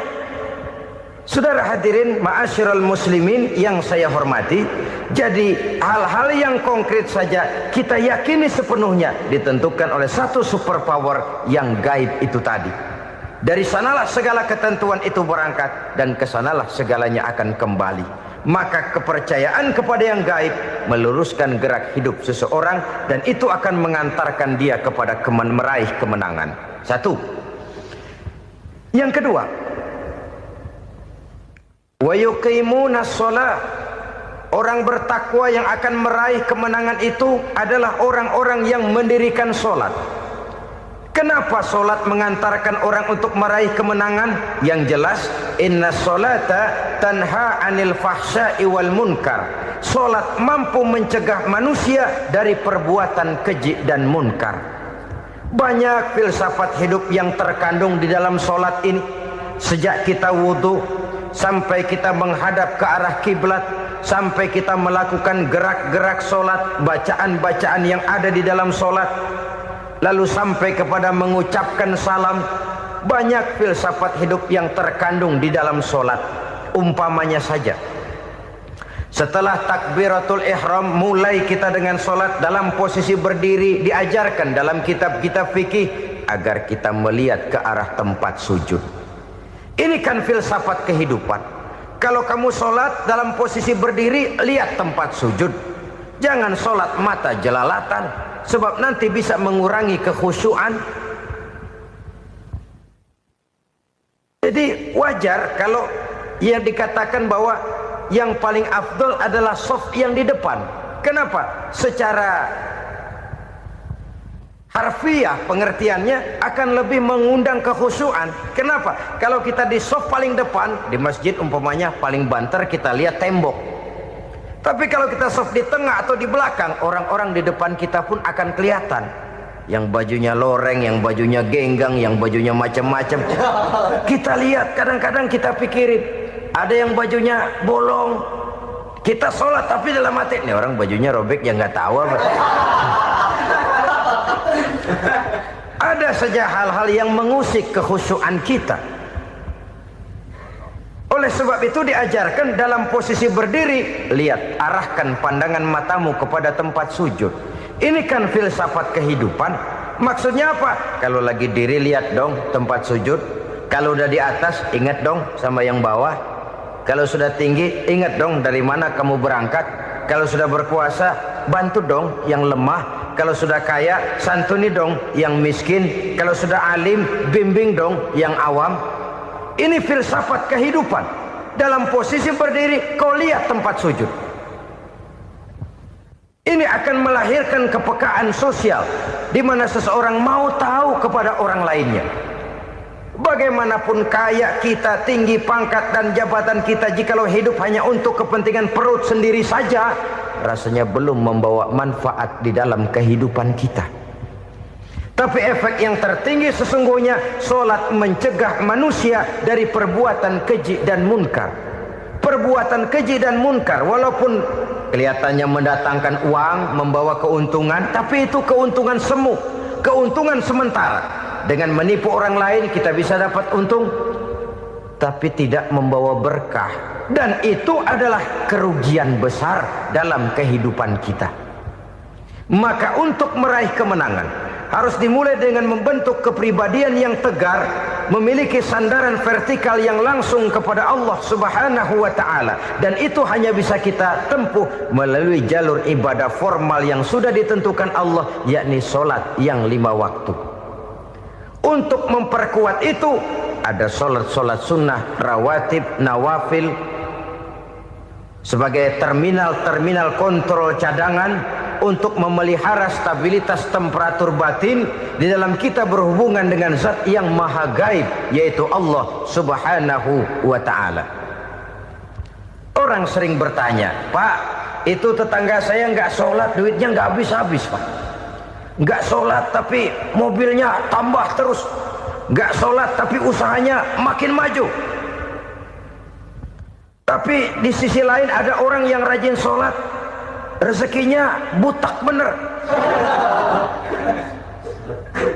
Anaknya mana kurus, mana korengan. Saudara hadirin ma'asyiral muslimin rahimakumullah, harus saya katakan bahwa sholat memang bukan untuk cari duit. Sholat adalah sandaran vertikal kita kepada Allah. Sedangkan soal rezeki itu berkaitan dengan sifat Allah maha pengasih dan maha penyayang. Allah maha pengasih, siapapun dikasih kalau mau usaha. Allah maha penyayang, tidak semua orang disayang oleh Allah Azza wa Jalla. Dan belum tentu banyak harta itu merupakan nikmat. Mungkin juga istidraj. Artinya istidraj itu dikasih tapi diambulin, kalau bahasa Betawinya itu. Dikasih tapi diambulin, itu bukan merupakan nikmat sesungguhnya, lebih merupakan azab dari Allah Subhanahu wa ta'ala.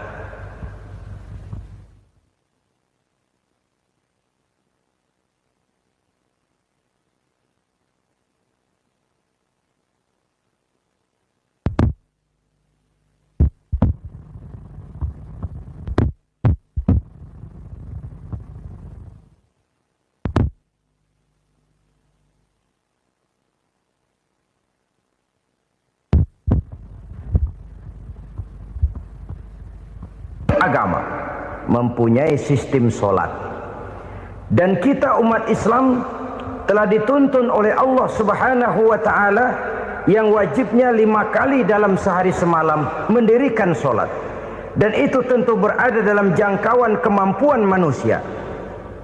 Pada awalnya barangkali kita memang merasa solat itu satu kewajiban, tapi semakin kita hayati makna, manfaat dan filsafat yang terkandung di dalam ajaran solat, semakin sampai kita kepada keyakinan bahwa solat adalah keperluan kita. Sehingga pada waktu tertentu dinilai puncaknya, kita tidak lagi akan berkata saya wajib solat, tapi kita akan berkata saya perlu solat. Kalau kita sudah merasakan itu adalah keperluan kita, nah di sanalah kita baru akan merasakan ruginya kalau hal itu tidak kita laksanakan. Sepanjang kita masih berkata saya wajib solat, kita akan lebih merasakan dia sebagai beban ketimbang sebagai keperluan. Yang jelas Allah tidak memerlukan ibadah yang kita laksanakan ini. Dengan kata lain, andai kata satu dunia penuh ini orang tidak ada yang sholat satu pun, Allah tidak akan turun dari jabatan Tuhan. Jangan lalu berpikir kalau kita ngambek se-RW kagak sembahyang Tuhan tekor kali ini ya. Tentu tidak. Itu perlunya kita, bukan perlunya Allah. Dan pada induknya kita akan berkata saya perlu agama. Kalau secara induk kita sudah memerlukan agama, maka konsep-konsep yang ada di dalam ajaran agama itu pun adalah juga merupakan keperluan kita. Baik dia bernama sholat, baik dia bernama puasa, baik dia bernama zakat, baik dia bernama haji, seluruhnya adalah keperluan kita. Dan sesuatu yang kita perlukan apabila tidak kita laksanakan akan melahirkan kerugian di dalam kehidupan. Jangan heran kalau kita membaca riwayat perjalanan hidup para salafus soleh, orang-orang soleh. Ada yang tahajud sampai 100 rakaat, ada yang sholat malam kakinya sampai bengkak. Kita sekalinya bengkak biri-biri. Ada yang sholat membaca surah dalam Al-Quran sampai khotam Quran. Kok mau? Mereka sudah merasakan itu keperluan. Itu saja soalnya. Satu saat pun jikalau kita merasa bahwa itu keperluan saya, kita pun akan melaksanakan seperti itu. Keperluan saya dalam kehidupan. Inilah yang kedua. Yang ketiga, orang bertakwa yang akan meraih kemenangan itu, wa mimma razaqnahum yunfikun. Mereka membelanjakan sebagian daripada rezeki yang diberikan Allah kepada mereka. Mereka infakkan di jalan Allah. Ada satu dialog menarik. Satu hari seorang anak muda bertemu dengan seorang kakek-kakek yang sudah dikenalnya baik. Bertanyalah anak muda ini, "Kek, umur kakek berapa tahun?" 15 tahun, kata si kakek. "Anak kakek berapa orang?" 1. "Harta kakek berapa banyak?" 15 juta. Si anak muda ini bengong. Lalu protes, "Kok kakek bohongin saya?" "Kenapa?" "Saya tahu umur kakek 70 tahun. Kenapa ngaku 15? Saya tahu anak kakek 5. Kenapa bilang 1? Saya tahu kakek miliuner, miliaran uang kakek. Kenapa ngaku cuma 15 juta? Begini, kata si kakek tadi. Benar, umur saya 70 tahun. Tapi dari umur yang 70 tahun itu baru 15 tahun terakhir ini saya merasakan ibadah kepada Allah. Meninggalkan maksiat, jauh dari segala macam munkarat. Maka yang 15 tahun inilah yang benar-benar saya rasakan sebagai umur saya. Benar anak saya 5, tapi yang 4 susah diatur. Cuman 1 rasanya nih yang bakal jadi si buah hati belahan jantung berlanjut cerita penerus sejarah. Cuma 1 ini yang saya harapkan, yang akan jadi anak soleh, yang akan membuat saya menerima pensiunan pahala. Kalau yang 4 apek dah, nggak ada harapan. Yang satu nyekek botol melulu. Oh begitu. Iya.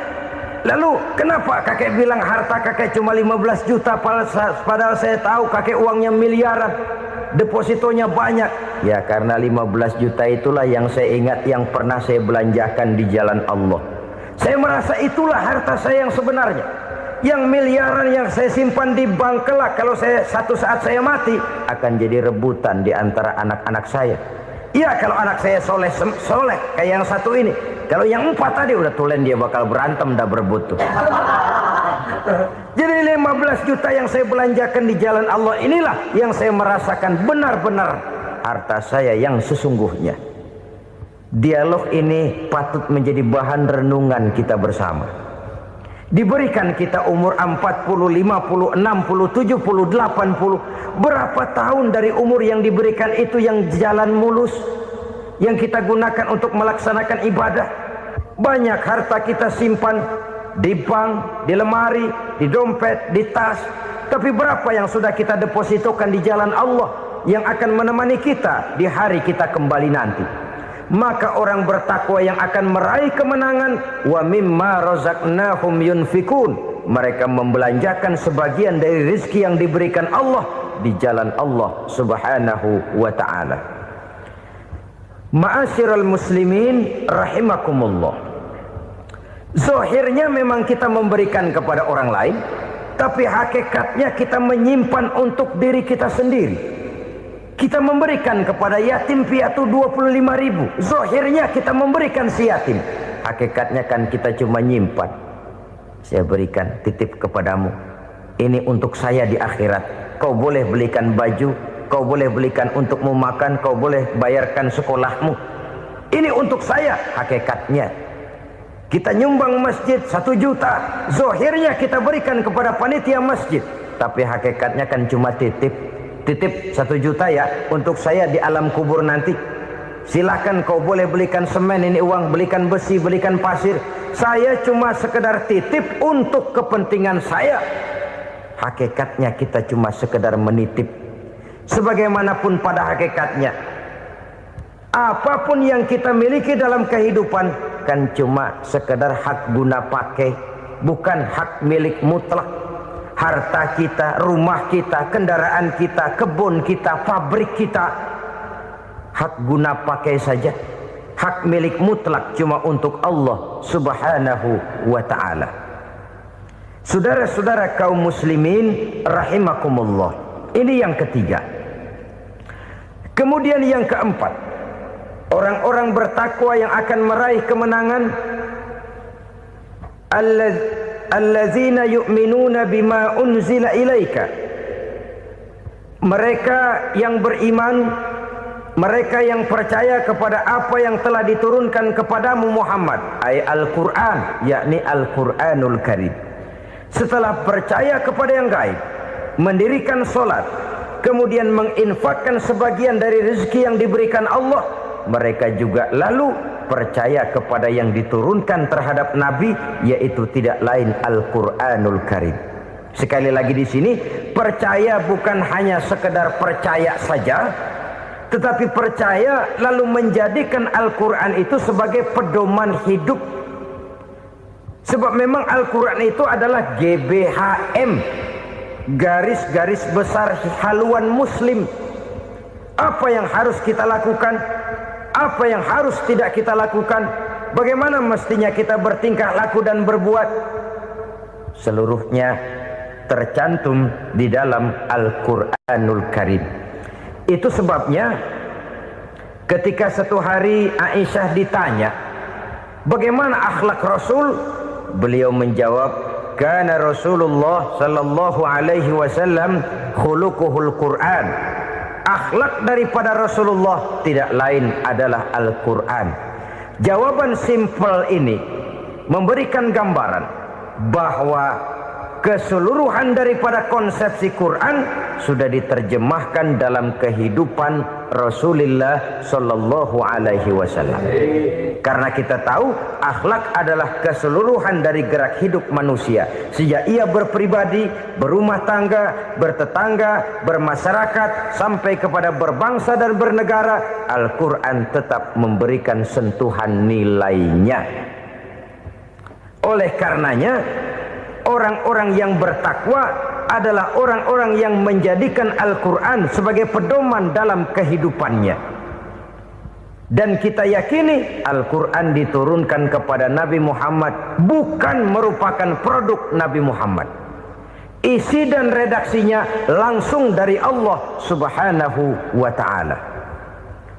Kemudian cirinya yang kelima, orang bertakwa yang akan meraih kemenangan itu, wa ma unzila min qablika. Tidak hanya sekedar percaya kepada yang diturunkan terhadap Nabi Muhammad yaitu Al-Quran, mereka juga percaya kepada apa yang pernah diturunkan kepada para nabi, kepada para rasul sebelum Nabi Muhammad. Percaya kepada adanya suhuf, percaya kepada adanya Taurat, percaya kepada adanya Injil, percaya bahwa Allah dahulunya sudah menurunkan Taurat kepada Musa, percaya bahwa Allah sudah menurunkan Injil kepada Isa, percaya Injil ada, Taurat ada, diturunkan Allah untuk Isa dan Musa, tetapi tidak wajib mengamalkannya karena kita sudah diberikan Al-Quranul Karim. Ini yang perlu saya garis bawahi. Kita percaya Allah telah menurunkan Injil dahulu kepada Isa. Kita percaya bahwa Allah telah menurunkan Taurat dahulunya kepada Nabi Musa. Kadang-kadang ini dijadikan dalih, dikacaukan pengertiannya. Quran saja mengajarkan bahwa orang yang bertakwa harus percaya kepada Injil, maka pakailah Injil. Apalagi kalau ayat sebelumnya ditilap, dihapus, dihilangkan, Injilnya yang ditekankan, maka akan terjadilah penekanan yang salah arah. Karena salah arah akhirnya bisa merusak dan menghancurkan akidah. Ketika Rasul suatu saat pernah ditanya orang, "Ya Rasul, bagaimana sikap kita sebagai muslim terhadap Injil yang ada sekarang?" Beliau menjawab, "La tukadzibuhu jami'an wa la tusaddiquhu jami'an." Jangan didustakan seluruhnya, jangan juga dibenarkan semuanya. Artinya, ini sudah merupakan gambaran dari Rasul bahwa dalam Injil yang ada sekarang masih ada ajaran-ajaran tauhid yang dibawa oleh Nabi Isa dan diajarkan kepada umatnya. Tapi juga dalam Injil yang sekarang ini sudah terkena intervensi dan investasi manusiawi. Karena itu Rasul menyimpulkan, la tukadzibuhu jami'an wa la tusaddiquhu jami'an. Jangan didustakan semua, jangan dibenarkan seluruhnya. Kita memang percaya Allah telah menurunkan Injil kepada Nabi Isa dulu, tapi kita tidak wajib mengamalkan Injil. Kita percaya Allah telah menurunkan Taurat kepada Nabi Musa, tapi kita tidak wajib mengamalkan kitab ajaran Taurat. Yang wajib kita percayai dan kita amalkan hanyalah Al-Quranul Karim. Kenapa? Oleh karena baik yang ada di dalam Taurat, baik yang ada di dalam Injil, tentu tercakup di dalam Al-Quran sebagai kitab terakhir yang diturunkan oleh Allah Subhanahu wa ta'ala. Dan itu wajar. Kalau seorang pejabat mau mengeluarkan satu keputusan baru, tentu dia harus meninjau keputusan-keputusan lama. Andai kata dianggap tidak berlaku, dianggap tidak relevan lagi, maka keputusan-keputusan lama itu tentu sudah dianggap tidak berlaku. Sebagian daripada aturan-aturan dalam keputusan lama yang masih dianggap relevan tercantum dalam keputusan baru yang wajib diamalkan. Begitulah hubungannya antara Al-Quran, Taurat, Zabur, dan Injil. 4 kitab samawi yang diturunkan Allah masing-masing kepada Zabur untuk Nabi Daud, Taurat untuk Nabi Musa, dan Injil untuk Nabi Isa alaihi wassalatu wassalam. Ketiga-tiga kitab itu kita percayai adanya, Kita yakini Allah telah menurunkan Zabur, Taurat dan Injil, tapi kita tidak wajib mengamalkannya. Yang wajib kita mengamalkannya sekarang ini tidak lain hanyalah Al-Quranul Karim saja, karena ia mencakup apa yang ada di dalam Zabur, apa yang ada di dalam Taurat, dan apa yang ada di dalam Injil.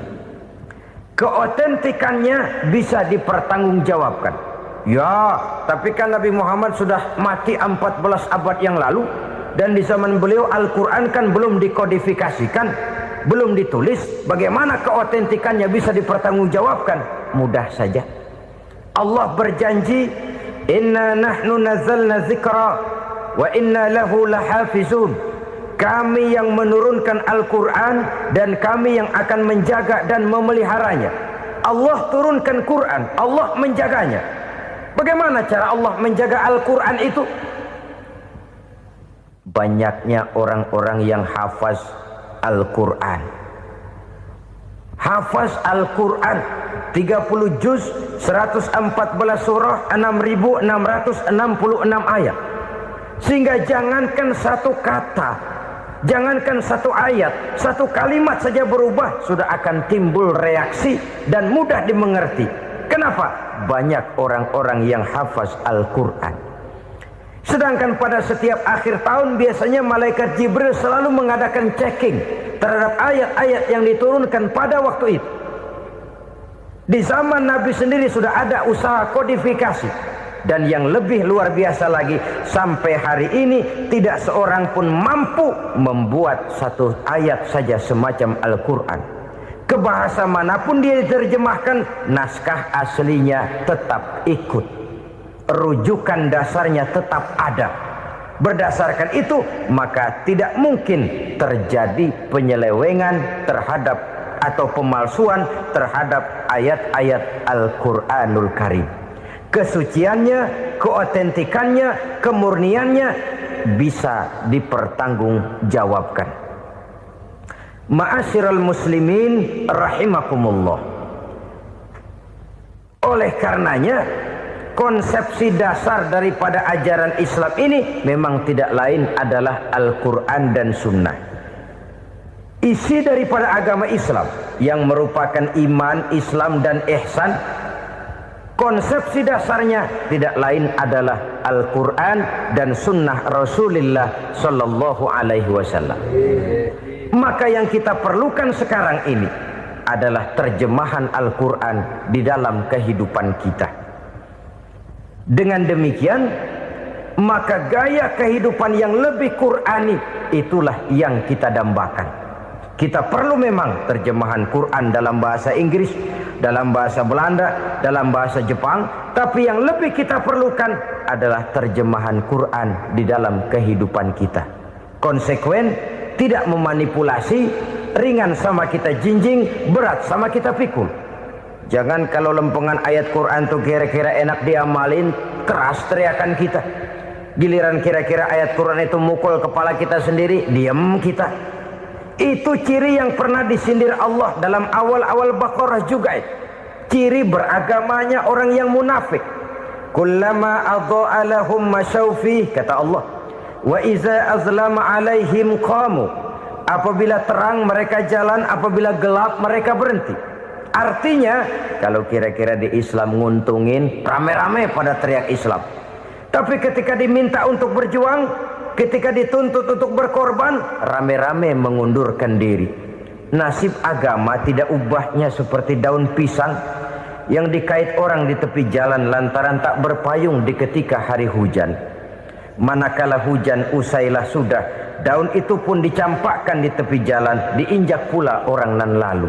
Artinya orang menjadikan agama cuma sebagai lipstick, decoration only, tidak konsekuen. Hanya pada saat-saat kelihatannya Islam membawa keuntungan, rame-rame orang teriak-teriak tentang Islam.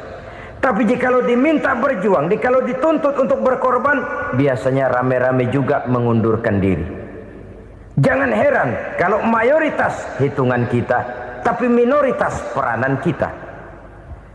Kuantitas kita dalam jumlah, tapi dalam kualitas kita lebih sering jadi penonton daripada jadi pemain. Padahal itu sangat tidak boleh terjadi.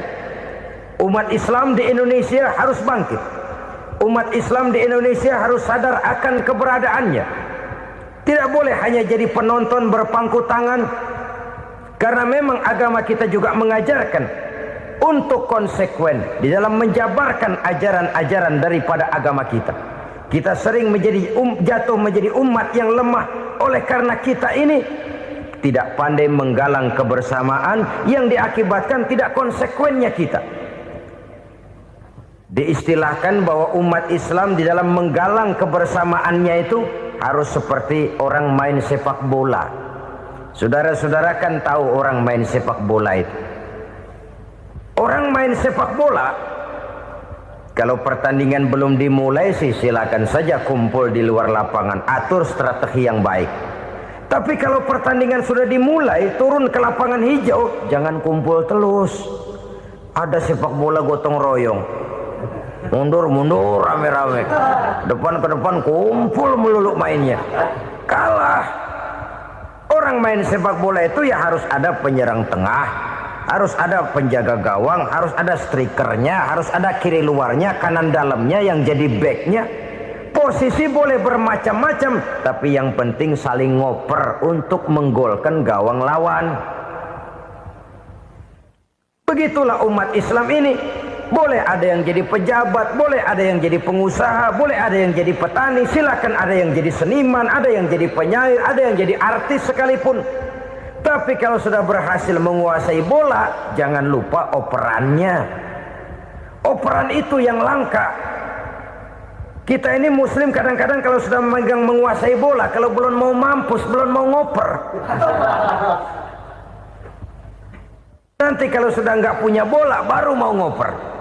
Kalau sudah dengar-dengar mau dekat pensiun, baru mau jihad, baru mau berjuang, baru mau ngurus pesantren. Tanda tangan sudah tidak laku, memo sudah tidak dihargai, baru mau berjuang. Kemarin kemana mas? Kita tidak pandai memanfaatkan posisi. Dengan kata lain, kalau kembali kepada persoalan kita, konsekuensi kita terhadap agama yang kita anut ini belum ideal. Kita masih lebih sering berislam ini pada saat-saat yang menurut perhitungan kita membawa keuntungan. Tapi kalau diminta berjuang, dituntut berkorban, yang itu pun hakikatnya adalah untuk kepentingan kita juga. Allah tidak pernah menuntut kita untuk jihad bagi kepentingan Allah, itu tidak. Berjuang menegakkan agama Allah, apakah untuk kepentingan Allah? Tidak. Untuk kepentingan kita. Sebab nilai-nilai jihad itu pada akhirnya akan membawa kita kepada suatu kebahagiaan. Setidaknya kalau tidak di dunia, tentu di akhirat sebagai syahid. Oleh karena itu, pada bagian akhir ini saya ingin mengajak, marilah kita konsekuen. Sekali kita berkitabkan Al-Quranul Karim, mari dia kita jadikan pedoman. Jangan cuma kita jadikan sebagai penghias dinding, pelengkap rumah, bahwa di rumah kita ada Al-Quran, tapi yang baca kecoa. Habis pada bolong tuh Quran. Yang penting kan punya Quran.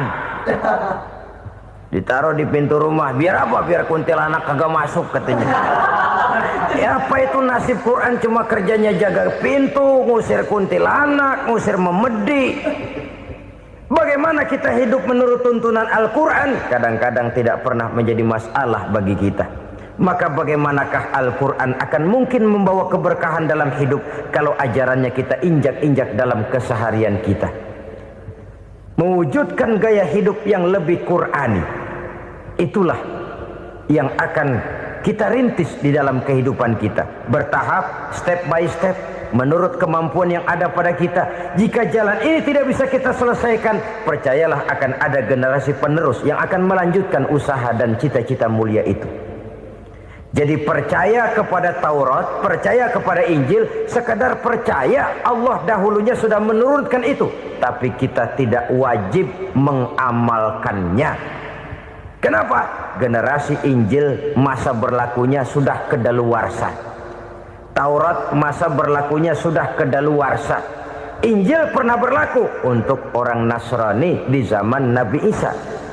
Taurat pernah berlaku untuk orang Yahudi di zaman Nabi Musa.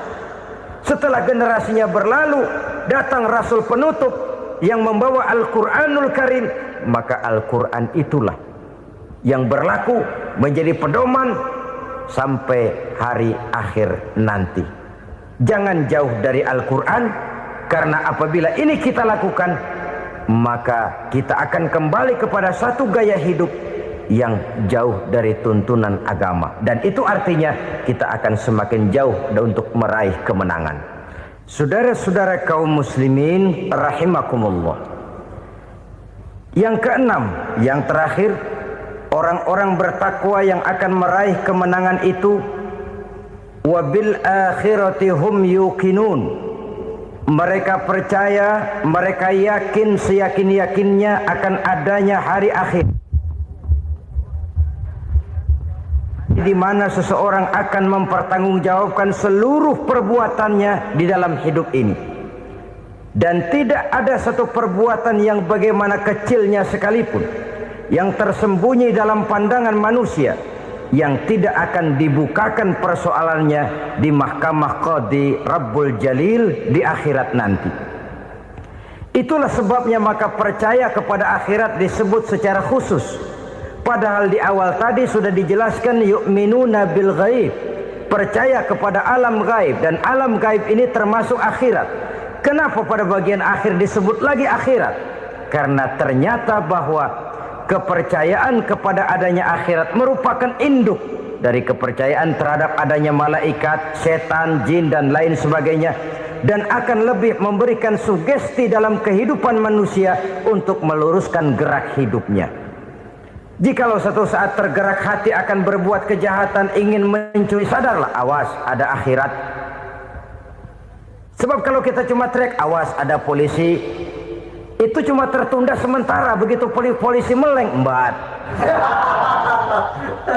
Kalau kita ingin berbuat jahat cuma berteriak awas ada hansip, cuma sementara ketika hansip itu ada. Tapi kalau ceritanya awas ada akhirat, mau menyeleweng awas ada akhirat, mau berjudi awas ada akhirat, mau mencuri awas ada akhirat. Keyakinan yang akan meluruskan gerak hidup manusia